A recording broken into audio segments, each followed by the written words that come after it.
Welcome to the new film by Semi Chellis, American Woman. My name is Cameron Bailey. I'm the artistic director here at TIFF. I want to thank you all for coming out to this screening. We would like to begin, we always like to begin by just taking a moment to reflect on and acknowledge where we are. This is the treaty territory of the Mississaugas of the Credit First Nation, and it's the traditional territory of the Haudenosaunee, the Anishinaabe, and the Huron-Wendat First Nation. Those First Nations have been on the land that we're on now for thousands of years, in some cases, and we are grateful to have the opportunity to be here and to work in this community.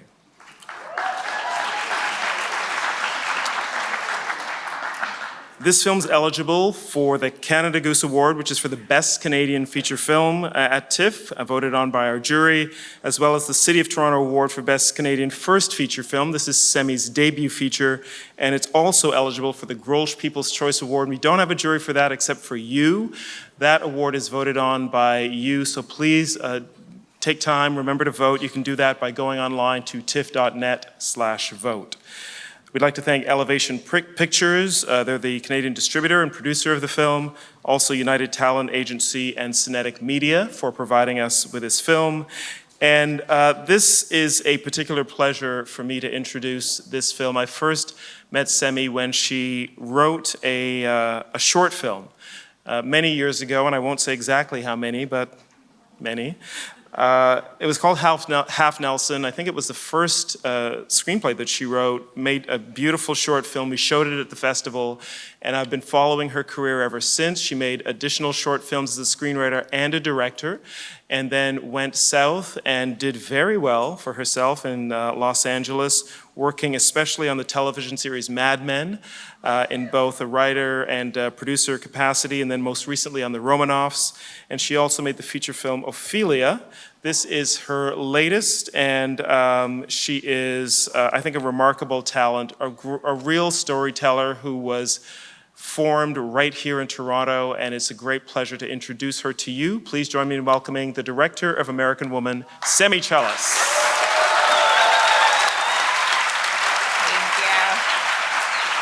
Hello. I'm so happy to see you all. Thank you for coming. And thank you so much to the Toronto International Film Festival. When I answered the phone this summer and heard artistic director Cameron Bailey's voice on the other end, I literally was like jumping around for joy. And my kids were looking out the window going like, what is it? What's happening, Mom? I feel so lucky to be here. To be at TIFF, where I've spent half my life now seeing movies, getting inspired, and sneaking into parties that I wasn't invited to. I also feel just over the moon to be home in Toronto, where I started out and where we made this movie with the generous support, monetary support, but also the other kind of support of so many people. To name them Elevation Pictures, Telefilm Canada, CBC Films, Ontario Creates, and Level Forward, who took this leap of faith with all of us. I thank them all from the bottom of our hearts. This is the story of some outlaws in the 1970s, but you'll see how timely it is in so many ways. I wanted to make this movie because I was thinking about how things change and how people change their minds. Sometimes it's got to start with doubt, with a new perspective, a story told from a fresh point of view that puts what's been overlooked and what's been elided right at the center. Sometimes we need to question what we thought we knew for sure in order to see each other and in order to really make a change. I want to bring on stage some of the people who made this movie with me. My producing team, Noah Siegel, Christina Piovizan, and Pamela Koffler.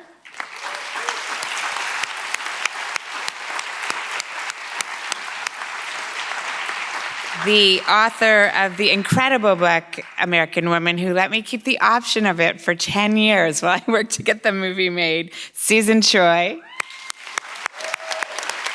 Yeah. Recently wrote an amazing book called Trust Exercise. My astonishing cast, this cast was so wonderful. Richard Walters. Jordan Peddle. Oh, Jordan actually had to go be in a play. He came out before, but now he's in a play. David Cubitt. And these two women who made my job actually easy, and I literally ran out of superlatives when I was writing this speech. I was Googling, like, what is astonishing, incredible? The incomparable Sarah Gadon.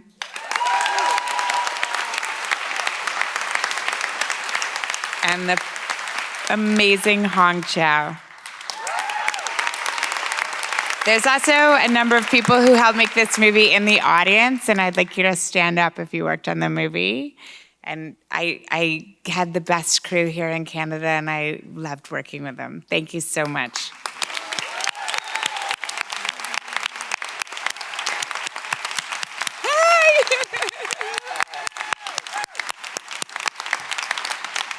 Thank you. Enjoy the movie. Please join me in welcoming from the cast Richard Walters, David Cubitt, Sarah Gadon, and Hong Chow, the writer of the novel Susan Choi, and the writer and director of the film Semi Challis.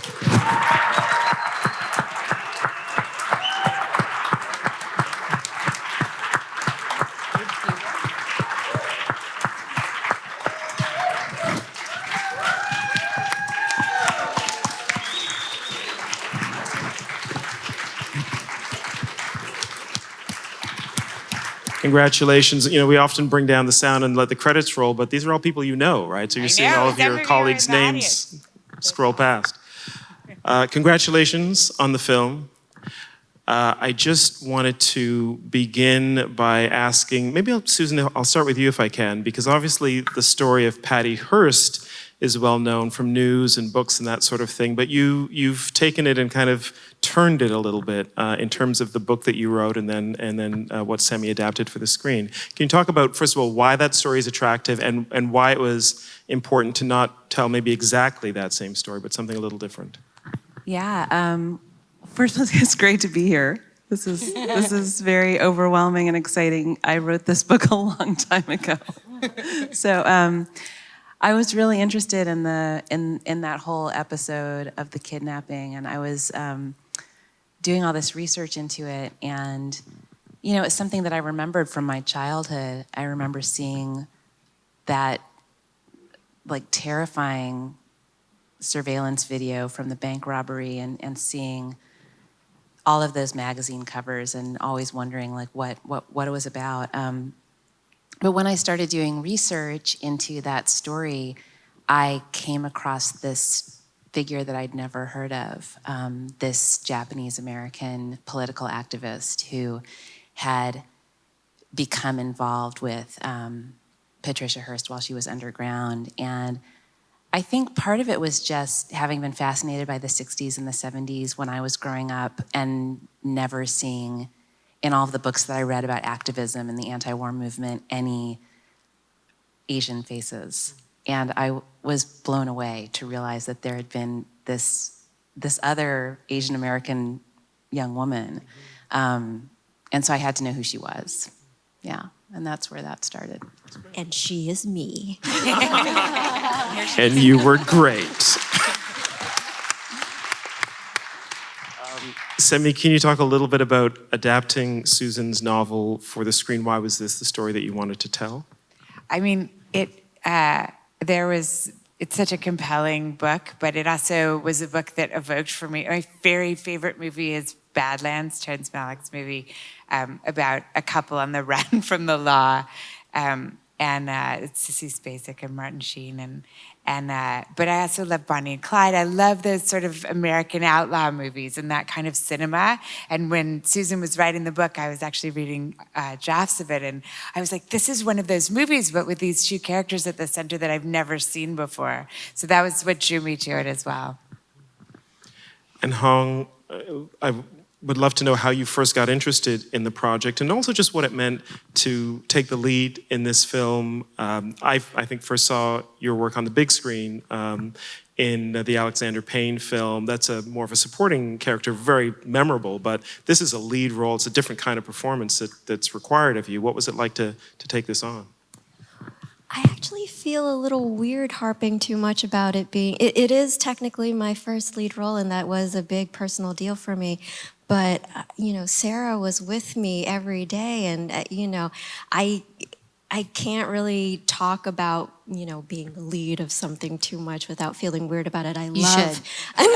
No, Just do it. Do it now. If we talk about how rare it is to see an Asian American female being the center of a story, I would love to talk about that and celebrate that.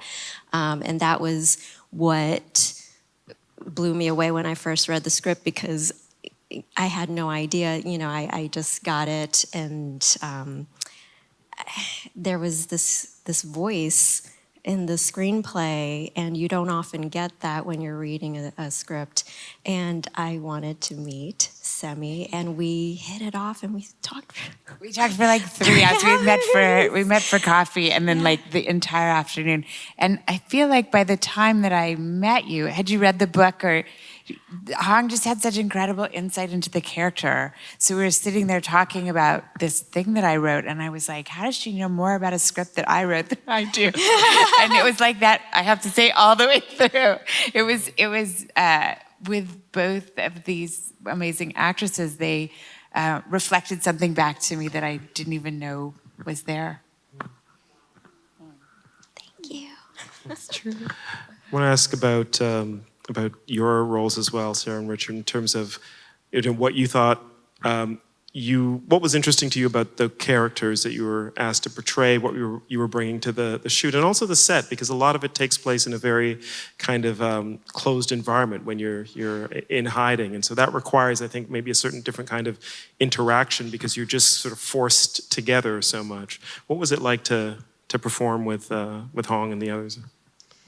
It was a real treat, I think, because it's based on a real person, but it's still a very fictional kind of space in which we meet these two women, and very little is actually known about the time that they spent together. I really was drawn to the kind of ambiguity of her and who she was, and she is so famous, but she was also really kind of understood through many people's projections of who they thought she was. And so as I was reading the script, what I found drew me in, and what I thought was really fascinating, is that you didn't really know who she was. And there was a lot left for me to kind of interpret and fill in the blanks with, which is always really exciting, because often when you read a script as a woman, your function in the story is very clear and determined in the story when you read it. And so it's rare and exciting when you get the opportunity to read something that's more open. Well, first of all, I wanted to say that this was my first time seeing the film. So this was amazing for me to watch. I was just as much as a fan as anybody else, so that was great to see.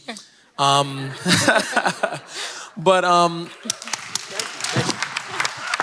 You got arrested at the end. But I would say, in regards to your question, I was just working at my grocery store, and all of a sudden, I get in the back of the car, and by the way, that was not me acting. I was legitimately scared, and I was terrified. I'm like, I don't even know what's gonna happen by the end of the scene when Semi calls cut. But but honestly, it was great to be able to work with such amazing actors. I'm still young in this industry. This is my first film ever in TIFF, and the fact that I was able to work with such amazing actors and actresses was eye-opening for me. I absorbed everything like a sponge, trying to learn what I can from them and seeing how that can propel me in my own career. So thank you, Semi. Thank you, everyone, for this experience. Appreciate it. Fantastic. Thank you.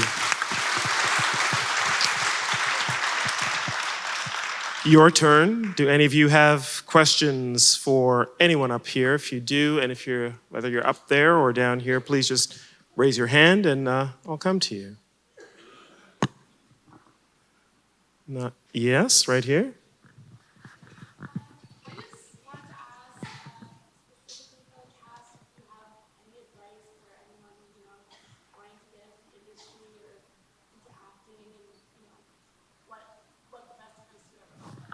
Question is for the cast members. Do you have any advice for anyone wanting to get into acting? What's the best advice you ever received? Sure, I'll start quickly. The best advice that I ever got, I went to Unionville High School for the arts as a drama major, and one thing one of my teachers, Beeman, told me was that don't be scared to fail, and don't be scared to take risks. That's the best way to learn, especially in this industry, and go full out for it, you know what I mean, and just really, literally just that, literally just don't be scared to fail and learn from it. It's a learning experience in disguise. I would say find your community and try and build your career within that community, because there's so many ups and downs and chance moments and things that rely on luck, and you'll experience so many different things. But if you're surrounded by like-minded people who believe in the same kind of art as you, that will always lift you up. Those were such great, sweet answers. And mine is, I hate advice. In my experience, I feel like it never applies to me, so I hear it and I just chuck it. It's good advice. Reject advice. All right. Other questions for? Yes, go ahead. Oh, thank you.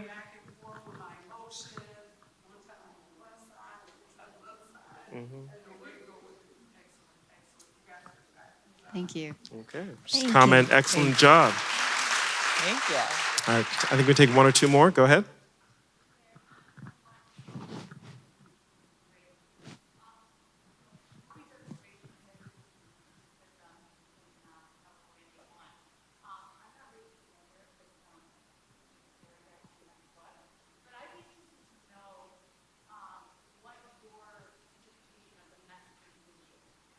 Okay, that's a big question. Question is, what is your interpretation of the message?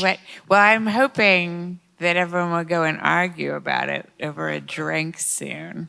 But which is not to say, I didn't want to leave it ambiguous, but I feel that we know what is Jenny's experience. There's a beautiful line in the book where Jenny's reflecting on her time with Pauline. She says, I thought I knew her, but in fact, it was like when you're sitting in a movie and the person's face is on the screen. I'm paraphrasing, it's beautifully written. And the person's face is on the screen and you're looking, thinking that you know them. And meanwhile, the real person like edges in, but in front of you and casts a shadow on that screen. And that's who you really were with and you didn't know. And there's something about that image, I think that Jenny starts the movie in a spirit of martyrdom. She knows what she did. She blew up some stuff. She's going to pay for it by being underground and working for Ellen Burstyn. Not a bad fate.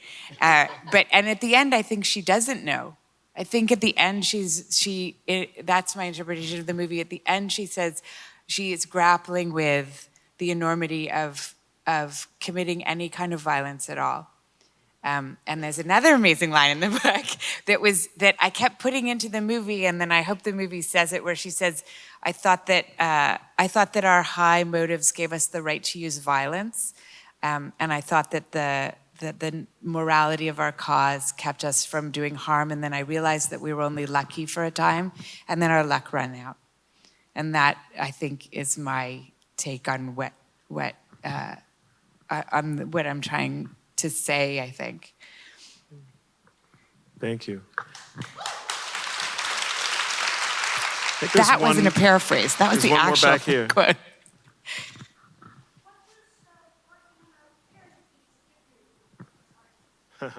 What does working on a period piece give you? A big headache. In the 70s, good genes.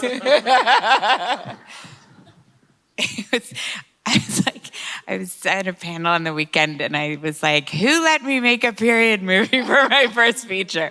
Because it's incredibly difficult. But I think that the issues in the movie are super timely and the time is so resonant with now. It's funny because when Susan's book came out, it was not like that. It was very soon after September 11th, and people did not see these characters the same way. And it may be that's why it took so long to make the movie, is because it became the time now when I think I wanted everyone in the movie to be right at least once, even Juan. And I think Juan's right when he says his thing about the draft, that yeah, Jenny, you got the draft taken away, but now poor kids will go and fight the wars for us. Just had one more quick thing I wanted to ask. Thank you for your question. You mentioned Ellen Burstyn briefly. She couldn't be here, but she is a legend, actually, of that era in the 70s. Originally, she was making movies then. What was it like to, first of all, casting her? How did you manage that? Directing her and then Ellen acting with her as Burstyn. well, huh? I mean, she's a legend, right? She's rightly a legend. She was in my lookbook when you go in and pitch and you show images of what your amazing movie's going to be like. They're all the images of Ellen Burstyn striding around in the 70s. And so then we thought, oh, well, maybe she would actually be in the movie. And my executive producer, Pam Koffler, had a relationship with her. So she showed up. She worked 2 nights from dusk, like 7 p.m. to 5 a.m. She's in her 80s. She had lunch with the crew. She talked to everyone and spent her whole lunch hour with us. She knew all of her lines, like letter perfect. And she held that shotgun, which is really, really heavy, for like hours and hours. And she was a dream. She was a dream. She's rightly royalty of this industry. And she also wants to make a movie. She's looking to make a movie if anyone has some financing for Ellen Burstyn's movie. Let She her was make like, her movie. she's like, I really admire you for directing a feature. I'm really trying to direct a feature. She has a script and stuff. So it's real. Fantastic. Give her the money. Wow. Just give her the money. And what was it like to do scenes with her? Terrifying. Truly. Okay. She was pretty awesome though. She also has so much hustle in her. She'd be like talking about like, after this movie I'm gonna go and do that movie and then I'm gonna go do that movie and then that. I was like, wow. She calls me and she says, well, Semi, I'm going to do your movie and I'm doing 4 movies this summer. And for some reason, I'm playing an old lady in all of them. And then she was like, so in your movie, I feel that she is the frailest. She is really a shut-in. And without Jenny, she just sits at home. So I'm going to make her very frail. Is that okay with you, Semi? And I said, yeah. And then she said, and I would like to change the line, they kidnapped her out of her kitchen at gunpoint, to they kidnapped her at gunpoint out of her kitchen. Is that all right with you, Semi? And I was like, yes.